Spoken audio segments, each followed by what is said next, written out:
Assalamualaikum warahmatullahi wabarakatuh. Allahumma sholli ala sayyidina Muhammad wa ala ali sayyidina Muhammad. Seperti yang telah banyak dikisahkan mengenai Jalut dan Tolut, bahwa salah satu cerita paling terkenal tentang Nabi Daud alaihissalam adalah ketika beliau menghadapi raksasa Raja Jalut atau Goliat. Meskipun dalam pertempuran yang sangat tidak seimbang, di mana Daud hanya membawa sebatang ketapel dan bebatuan, beliau mampu mengalahkan Goliat yang jauh lebih besar dan lebih kuat. Ini adalah bukti akan keberanian, kepercayaan diri, dan kemampuan taktis Nabi Daud alaihissalam dalam menghadapi tantangan besar. Keberhasilan Nabi Daud mengalahkan Raja Jalut dimuat dalam surat Al-Baqarah ayat 251 yang artinya, mereka tentara Tolut mengalahkan tentara Jalut dengan izin Allah Subhanahu wa Ta'ala, dan dalam peperangan itu Daud membunuh Jalut. Kemudian Allah memberikan kepadanya Daud pemerintahan dan hikmah sesudah meninggalnya Tolut, dan mengajarkan kepadanya apa yang dikehendakinya. Seandainya Allah tidak menolak keganasan kebahagiaan umat manusia dengan sebagian yang lain, pasti rusaklah bumi ini. Tetapi Allah mempunyai karunia yang dicurahkan atas semesta alam. Daud adalah salah satu nabi yang dikenal karena kemahirannya dalam berperang. Selain perannya sebagai seorang nabi, Daud juga diangkat menjadi raja oleh Allah Subhanahu wa Ta'ala bagi kaum Bani Israel. Kisah Nabi Daud alaihissalam ini adalah contoh nyata bagaimana seorang pemimpin bisa memiliki kemampuan yang luar biasa dalam berbagai bidang, termasuk perang. Namun penting juga untuk dicatat bahwa Nabi Daud alaihissalam tidak hanya dikenal sebagai seorang prajurit yang ulung, tetapi juga sebagai seorang nabi yang menerima wahyu dari Allah Subhanahu wa Ta'ala yang berupa kitab suci, yaitu Zabur. Ini menunjukkan bahwa kebijaksanaan dan ketakwaan juga menjadi bagian penting dari kepemimpinan dan kehidupan Nabi Daud alaihissalam. Kisah Nabi Daud alaihissalam mengilustrasikan bagaimana pemimpin yang memiliki keseimbangan antara kemampuan militer dan spiritual dapat memberikan manfaat besar bagi umatnya.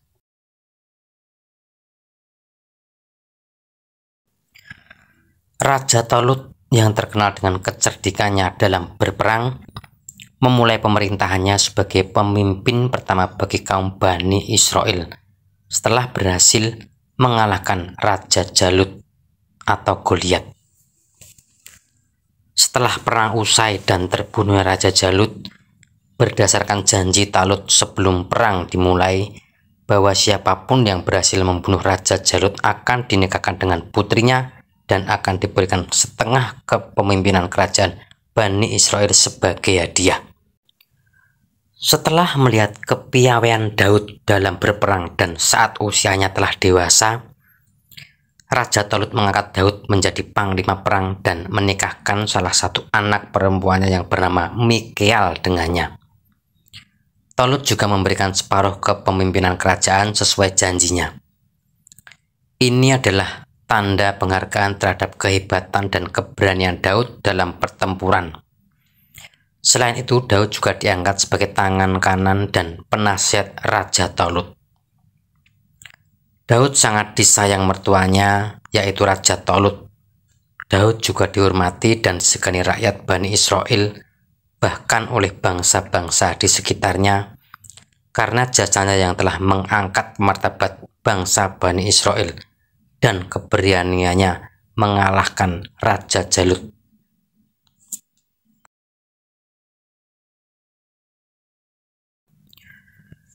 Seiring berjalannya waktu, kehebatan dan ketenaran Nabi Daud semakin meningkat. Banyak rakyat Bani Israel menghormati dan mengikutinya. Hal ini memicu perasaan iri dan dengki di dalam hati Raja Tolut. sikap Raja Tolut kepada Nabi Daud menjadi berubah. Yang tadinya sayang dan peduli, sekarang menjadi benci dan acuh tak acuh kepada Daud. Perubahan sikap Raja Tolut ini juga dirasakan Daud dan menjadikan pertanyaan besar dalam hati beliau. Hingga pada suatu hari saat beliau sedang bercengkrama dengan istrinya, Nabi Daud bertanya kepada istrinya terkait perubahan sikap mertuanya yang menjadi ganjalan dalam hatinya selama ini. Kemudian dia bertanya, "Wahai istriku, apakah benar ataukah salah mengenai perasaanku tentang perubahan sikap ayahmu kepadaku? Sikapnya yang dulu sayang dan peduli kepadaku sekarang berubah menjadi benci dan acuh kepadaku." Mendengar pertanyaan dari Nabi Daud alaihissalam, sambil menangis, Mikhael pun menjawab, "Wahai suamiku, aku tidak akan menyembunyikan sesuatu apapun darimu, bahwa sesungguhnya ayahku merasa iri hati dan khawatir melihat dirimu yang sekarang ini, yang selalu disanjung-sanjung dan dicintai sebagian besar rakyat bangsa Israel.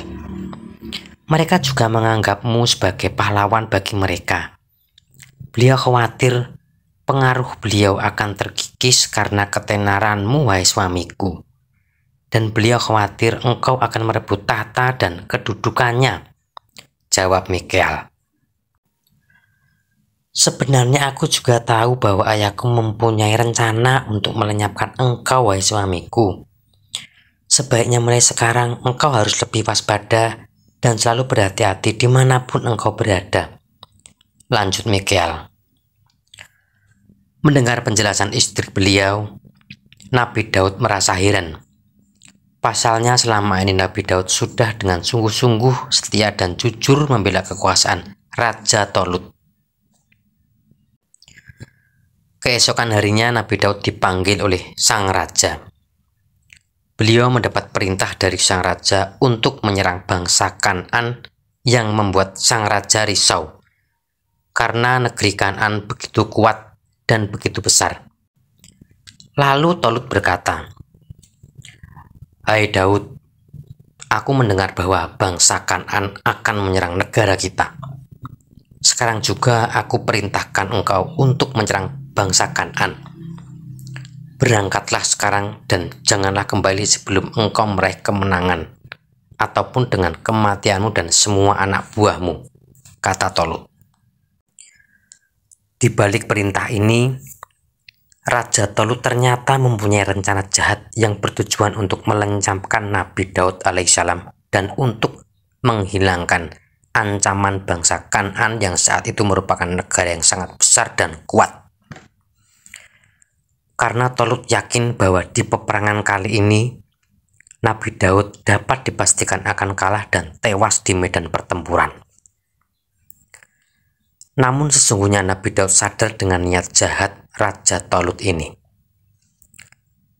Sebagai tangan kanan dan kepercayaan raja yang setia, dan dengan berbekal tawakal dan berserah diri kepada Allah Subhanahu wa Ta'ala, Nabi Daud akhirnya bersedia dan berangkat untuk menyerang negeri Kan'an. Singkat cerita, kembalilah Nabi Daud dengan pasukannya dari pertempuran dan membawa kemenangan yang gemilang. Raja Tolut pun menyambutnya dengan senang walaupun dalam hatinya ia merasa kecewa atas kemenangan yang diraih Nabi Daud Shallallahu Alaihi Wasallam. Karena sebenarnya dia berharap melihat jenazah Daud dan kekalahan seluruh pasukannya. Dia juga sadar dengan kemenangan yang diraih ini, Daud akan lebih mendapat pujian dan mendapat kepercayaan lebih banyak dari bangsa Israel. Keberhasilan Nabi Daud yang telah memenangkan peperangan dengan negeri Kan'an dan bertambahnya kepercayaan rakyat Bani Israel kepada beliau membuat Raja Tolut semakin murka dan benci kepada Nabi Daud. Diam-diam, Tolut merencanakan pembunuhan kepada Nabi Daud secara langsung dengan memerintahkan pembunuh bayaran untuk membunuh Nabi Daud. Namun rencana itu ternyata terdengar di telinga istri Nabi Daud alaihissalam, yaitu Mikhael. Sehingga Mikhael menyarankan kepada Nabi Daud alaihissalam untuk segera meninggalkan kota. Atas saran dari istri beliau ini, akhirnya Nabi Daud meninggalkan kota secara sembunyi-sembunyi bersama dengan saudara-saudara dan orang-orang setia beserta pengikut-pengikutnya. Setelah berita kepergian Nabi Daud dari kota dan terciumnya niat jahat Tolut oleh rakyat Bani Israel, pengaruh dan citra Raja Tolut mulai turun drastis. Bahkan banyak masyarakat Bani Israel yang memilih untuk mengikuti Nabi Daud alaihissalam. Mereka bahkan percaya bahwa Nabi Daud alaihissalam bisa memimpin mereka dengan lebih baik dan percaya akan kepemimpinan beliau. Sadar akan hal itu, kekhawatiran Raja Tolut mulai menjadi-jadi.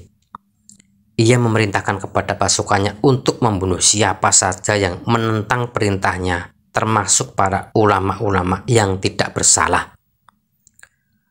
Tolut lalu mengejar dan berniat membinasakan Nabi Daud beserta pengikutnya dimanapun mereka berada. Setelah merasa lelah karena perjalanan berhari-hari dalam pengejaran terhadap Nabi Daud alaihissalam dan pasukannya, Tolut beserta pasukannya beristirahat di suatu lembah. Namun ternyata pergerakan mereka telah diketahui oleh Nabi Daud beserta pasukannya. Ketika Tolut terbangun dari tidurnya, Nabi Daud sudah ada di hadapannya dengan membawa sepotong kain dari baju milik Tolut yang dipakainya. Kemudian Nabi Daud berkata, "Sesungguhnya apapun bisa aku lakukan ketika kamu tertidur, termasuk membunuhmu. Tetapi aku tidak mau melakukannya. Maka sadarlah dirimu, bertobatlah dan ingat kepada Tuhan, serta jauhilah kemungkaran dan keserakahan." Tolut pun terkejut melihat Nabi Daud sudah ada di hadapannya dan berkata demikian.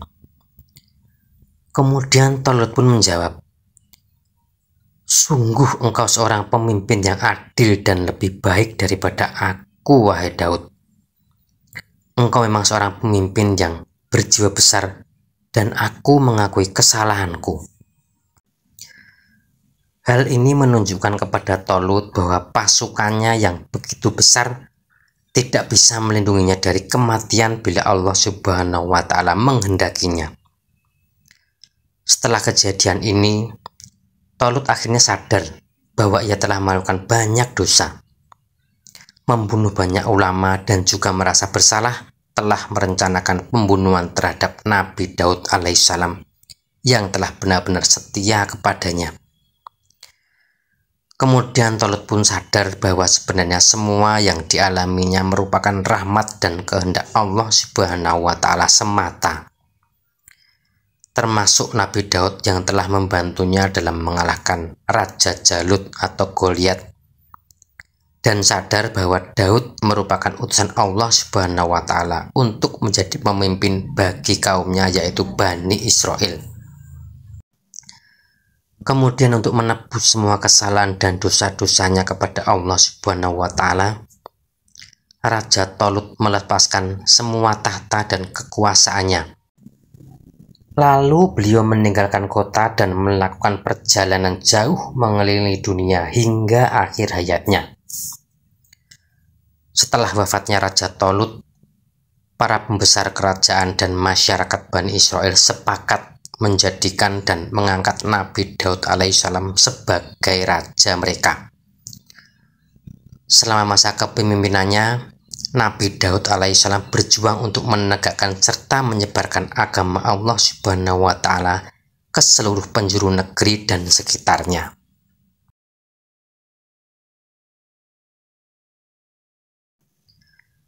Nabi Daud adalah salah satu nabi yang diistimewakan Allah Subhanahu wa Ta'ala dengan berbagai mukjizat.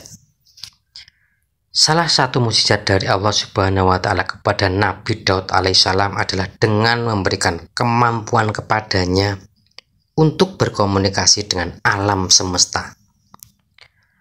Gunung-gunung yang merupakan simbol kekuatan dan ketegasan tunduk kepada Nabi Daud, dan bersama-sama dengan Nabi Daud mereka memuji Allah Subhanahu wa Ta'ala pada waktu pagi, siang, dan malam. Demikian pula dengan burung-burung yang juga ditundukkan kepada Nabi Daud. Mereka berkumpul untuk memuji Allah Subhanahu wa Ta'ala bersama dengan Nabi Daud alaihissalam. Kehadiran burung-burung dalam kisah ini melambangkan harmoni alam yang tercipta karena ketundukan mereka kepada kehendak Allah Subhanahu wa Ta'ala. Ini adalah tanda penghormatan dan ketaatan alam semesta terhadap nabi yang diutus oleh Allah Subhanahu wa Ta'ala. Mukjizat Nabi Daud yang memungkinkan besi dapat dilunakkan dan berubah sesuai kehendaknya tanpa perlu menggunakan api atau alat apapun adalah bukti luar biasa dari kuasa Allah Subhanahu wa Ta'ala yang diberikan kepada Nabi Daud alaihissalam. Kemampuan ini memungkinkan Nabi Daud untuk membuat baju besi yang unik dan sangat efektif. Baju besi yang diciptakan oleh Nabi Daud terdiri dari bulatan-bulatan rantai yang berkesinambungan jalin-menjalin, yang memberikan pemakainya kebebasan untuk bergerak. Ini adalah ciri khas yang membedakannya dari baju besi konvensional yang terbuat dari lembaran besi yang lebih kaku. Kemampuan Nabi Daud dalam menciptakan baju besi yang efisien untuk perang juga menunjukkan kecerdasan dan keterampilannya dalam bidang teknologi pada zamannya. Puasa Daud adalah salah satu amalan puasa sunnah yang terkenal dan masih diamalkan hingga saat ini. Puasa ini mengikuti pola di mana seseorang berpuasa 1 hari dan berbuka, kemudian tidak berpuasa pada hari berikutnya. Puasa Daud ini dianggap sebagai cara untuk mendekatkan diri kepada Allah Subhanahu wa Ta'ala, membersihkan jiwa, dan menumbuhkan ketekunan dalam beribadah. Allah Subhanahu wa Ta'ala amat menyukai puasa Daud. Puasa Daud dianggap sebagai bentuk ibadah yang mendapatkan keridhaan Allah Subhanahu wa Ta'ala dan dapat membawa berkah serta pengampunannya. Amalan puasa Daud dijelaskan dalam hadis Rasulullah Shallallahu Alaihi Wasallam, diriwayatkan oleh Abdullah bin Amr, yang berbunyi, puasa yang lebih disukai oleh Allah ialah puasa Daud, dan sholat yang paling disukai Allah ialah sholat Daud. Beliau tidur 1/2 malam, bangun 1/3-nya, lalu tidur 1/6-nya. Beliau berpuasa 1 hari lalu berbuka 1 hari. Hadis riwayat Bukhari dan Muslim. Semoga bermanfaat. Wallahu a'lam bishawab. Wassalamualaikum warahmatullahi wabarakatuh. Allahumma sholli ala sayyidina Muhammad wa ala ali sayyidina Muhammad.